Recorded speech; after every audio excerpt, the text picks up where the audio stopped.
Bonjour à tous. Nous allons voir la première méthode concernant les statistiques à deux variables, notamment le fait de représenter un nuage de points, de calculer les coordonnées du point moyen et de commencer à comprendre ce que c'est qu'un ajustement et plus particulièrement ce que c'est qu'un ajustement affine. Voilà, ça va être une petite introduction à l'ajustement affine. J'ai pris un exemple.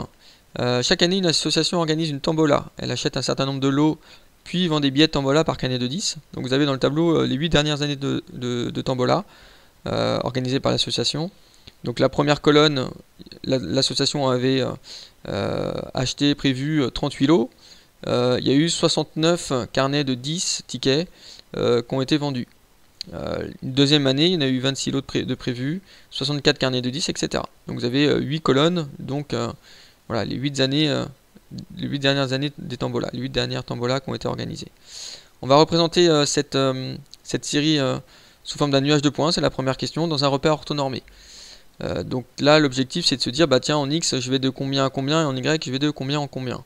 En x, ici, on va de 8 à 41, le maximum c'est 41, donc en gros, on peut aller de 0 à 50. Pour y, on va de 55 à 70.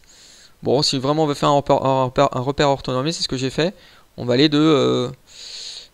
par exemple de 0 à 80, c'est ce que j'ai dû mettre sur mon graphique. Après, on peut aussi aller de 50 à 80, puisque tout ce qui est entre 0 et 50 en Y, voilà, on va pas nous être utile, sauf peut-être pour des questions plus tard. Donc là, le nuage de points, bah, en fait, on va placer tout simplement, chaque colonne va correspondre à un point. Donc le 38, 69 ici, va correspondre aux coordonnées de mon premier point. Donc le point d'abscisse 38 et d'ordonnée 69. Donc je prends mon graphique et je place le point de coordonnée 38, 69. Voilà, c'est celui-ci. 38 en ordonnée et 69, soit 38 en abscisse et 69 en ordonnée. J'ai fait la même chose avec mes autres colonnes.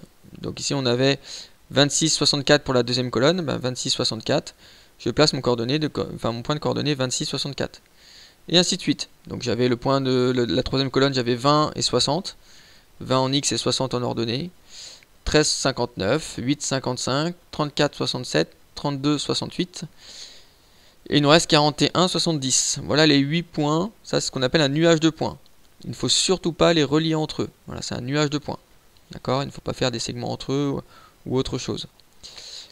Ça, c'est pour la première question. Calculer les coordonnées du point moyen de ce nuage. Donc le point moyen, on va très souvent l'appeler G, avec la notation x bar, y bar. Alors x bar, y bar, vous la connaissez peut-être cette notation-là, normalement.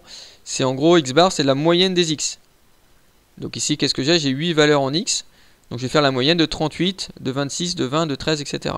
jusqu'à 41. Donc comment on fait une moyenne de 8 valeurs ? On additionne les 8 valeurs et on divise par 8, par le nombre de valeurs. Là j'ai 8 valeurs, donc je vais diviser par 8.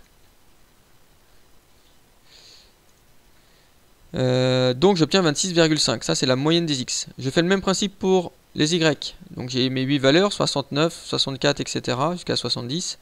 Je vais pareil additionner mes 8 valeurs et je vais diviser par 8. Et je trouve exactement 64. Donc mon point moyen, que j'ai appelé G, ses coordonnées, ça va être 26,5 et 64. Ce point-là, on nous demande de le placer, je peux le placer. Il va se situer, on va dire à peu près au milieu de tous mes autres points. Donc il va se situer ici, 26,5 et 64 en ordonnée. D'accord ?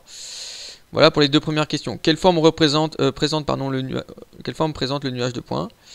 Quand on regarde le nuage de points, on peut penser que voilà, mes points sont globalement alignés. Alors c'est pas tout à fait le cas, hein, évidemment, ce sera très rarement le cas. Mais on peut voir que globalement c'est pas si mal aligné que ça, qu'on pourrait tracer une droite telle que tous les points sont assez peu éloignés de cette droite. D'accord ? Donc ça c'est pour la question 3, les points sont approximativement alignés. Voilà pour cette première méthode, merci de m'avoir écouté, à bientôt.